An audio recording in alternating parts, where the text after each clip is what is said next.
Hello everyone and welcome back to the classic edition or the retro edition of Can I Beat the Pole Lap. Now we haven't done one of these in a little while. We have done, episodes of Can I Beat the Track Record, but it has been a minute since the last one, and we are back at Monaco, specifically to beat Kimi Raikkonen's 2017 Monaco pole position lap. Now this one was actually pretty damn epic and a little bit underrated. It kind of goes under the radar.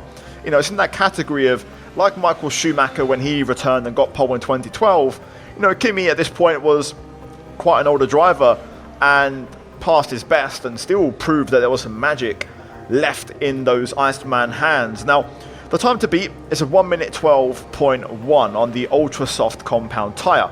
Now, we have actually covered Kimi before in this series around Monaco. We actually covered his 2005 Monaco pole lap in the McLaren, which I'll leave on screen now.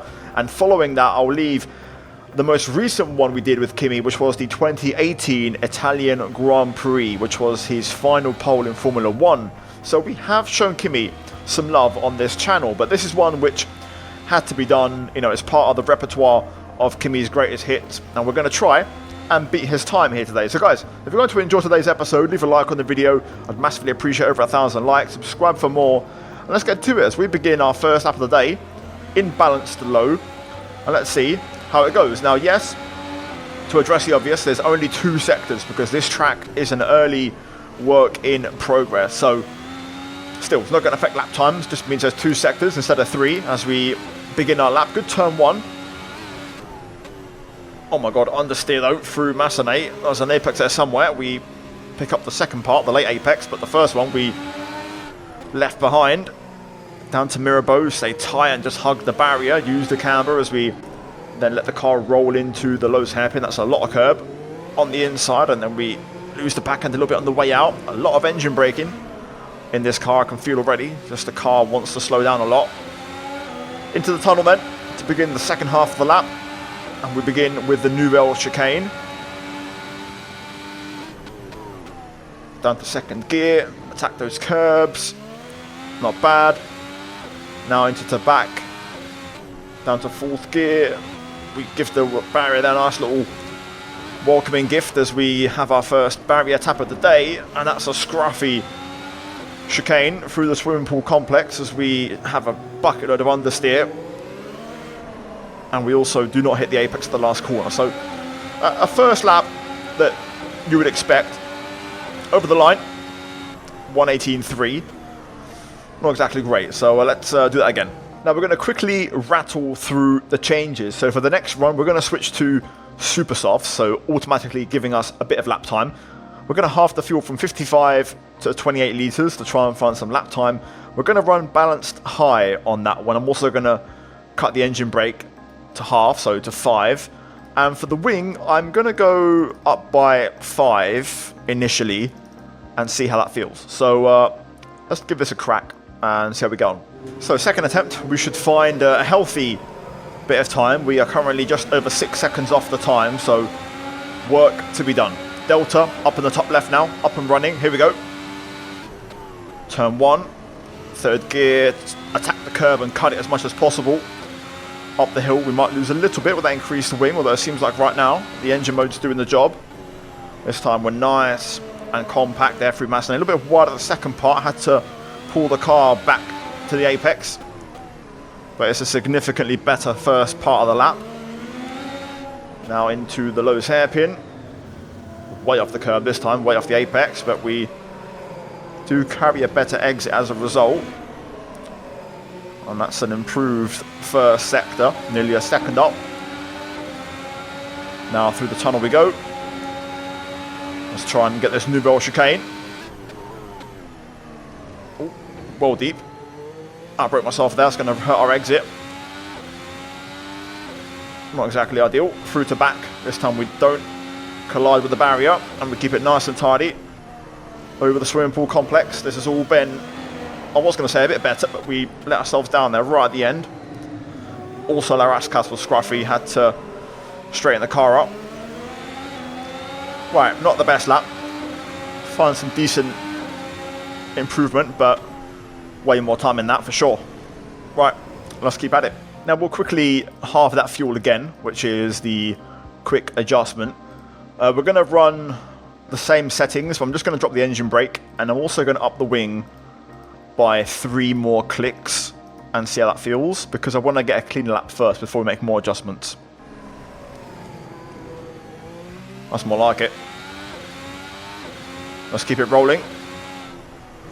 5th gear through to back. Whoa, big slide. Second part of swimming pool. Tidy. And also braking later for Raskas there. Oh, that wasn't the best last corner there. I didn't have to open up that much. So probably more time to be found, but it's a decent improvement of what the lap should have been the first time around. So it's a 16.1, and that puts us exactly 4 seconds away. Still a long way away though.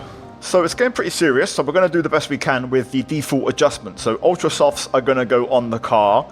Fuel, I'm going to now go to single lap fuel, which is 5 litres approx. We're going to run hot lap on this one. We're going to also save this NGH mode on motor for a little ace card up our sleeve. Aero, I'm going to go up by a couple clicks as well. Actually, I'll drop the rear by 1, so there's only a 1 difference between them. And then I'm also going to make just a small tweak on the ride height. We're going to drop it by 5 clicks. So let's see how this goes. Right, now my fronts are a little bit cold. I feel like I need to work on the temps, whereas my rears are okay, but the PSI is getting a bit high. Either way, underway, we should see a significant improvement now in terms of pace. Turn 1.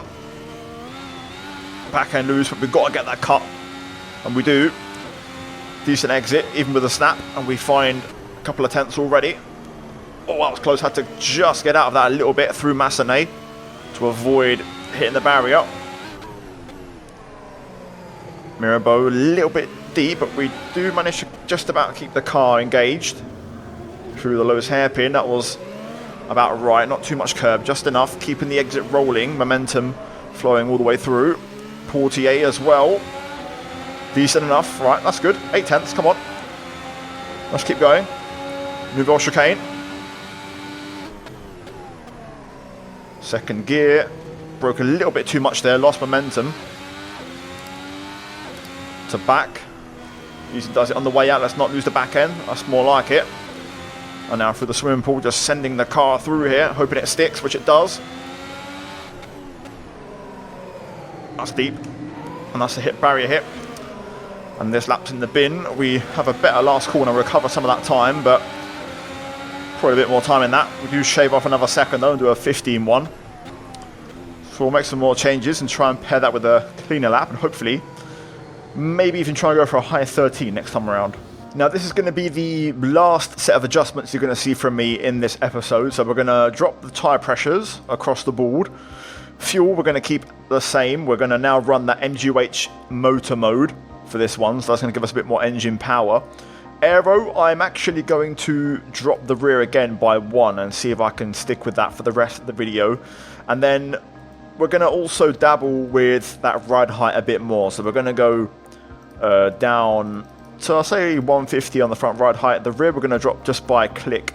And I'm also going to soften up the roll bars a little bit, front and rear. So let's see now if we can try and really put it together. We're also going to start using our battery manually on this lap. So nowhere to hide. Let's try and also get a clean lap if possible. Underway then. Let's see.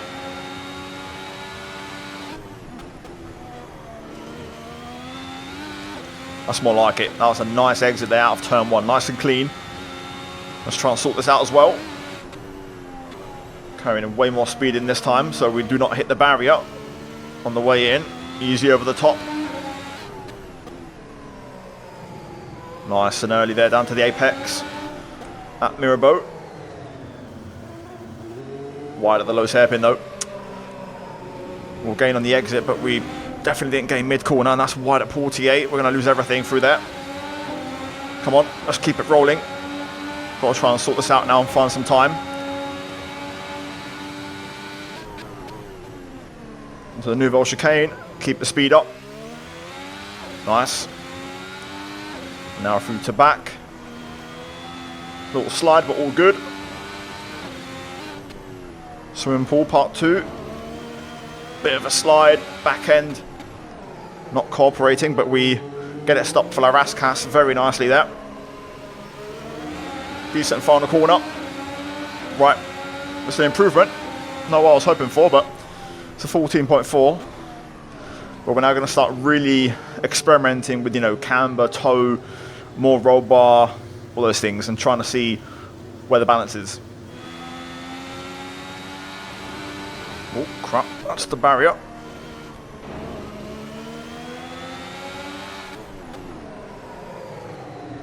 Nope. I'm not exactly finding time. This is interesting. A little bit there at the last corner, but no noticeable areas really of, you know, massive time gain. Okay. We're not finding time anymore. I am concerned.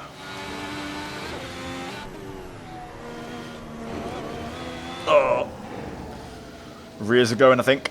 Too hot. No. I don't know what I'm doing. I'm not happy with it. Nope.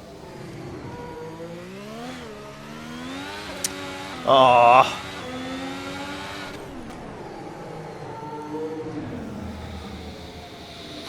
Right.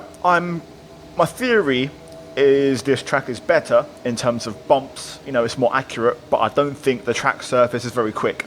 So we're going to just try a different version of Monaco to see if my theory is correct.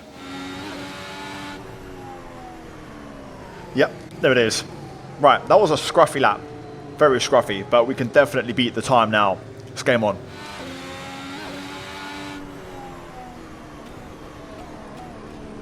Closer again.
Scruffy at times, but I'll take it. I'm absolutely taking it. My bum hurts from sitting in this chair for so long, but I'm glad we got it done. You can see the track isn't as good as the one I was driving before. Actually, the one before had better grip in the fast corners, but in the low speed, this is so much quicker and so much more accurate that the lap time difference is all there. So we'll take it. In the W column, yet again, lovely jubbly. Now, I think I tried a million different iterations of this setup, but in the end, this is what I went for. So ultra softs with a pretty big discrepancy on pressure from front to rear, fuel enough for a single timed lap, electronics. As you can see, I actually did add a little bit of engine braking back on in the end. Aero 24-26, alignment values on screen, basically trying to get the front end to work more. Dampers, I actually made some very subtle adjustments, but nothing too major. Brake bars 53, heave dampers I didn't change whatsoever. Suspensions, I went back up on the front roll bar a bit. I also messed around with the wheel rates a little bit, and the front ride height ended up being fairly low. The rear was default, and then advanced also unchanged. So there's your lot.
So there we go, guys. That is it for today's video. We successfully beat Kimi's time, albeit we had to adjust a little bit midway through. Hopefully you enjoyed. Leave a like on the video, subscribe for more. Let's try and smash over 1,000 likes on this one. Down below you can have links to both circuits, and the car is actually a default, if not, it's a DLC for the Assetto Corsa game originally, so go check that out in the Steam store. So yeah, other than that, guys, cheers for watching. A massive shout out to my channel members for supporting the videos and the content. As always, check out the 2 videos on screen as well for more videos like this, and I'll see you guys in my next one very, very soon. Until then, take care, and that's goodbye from me.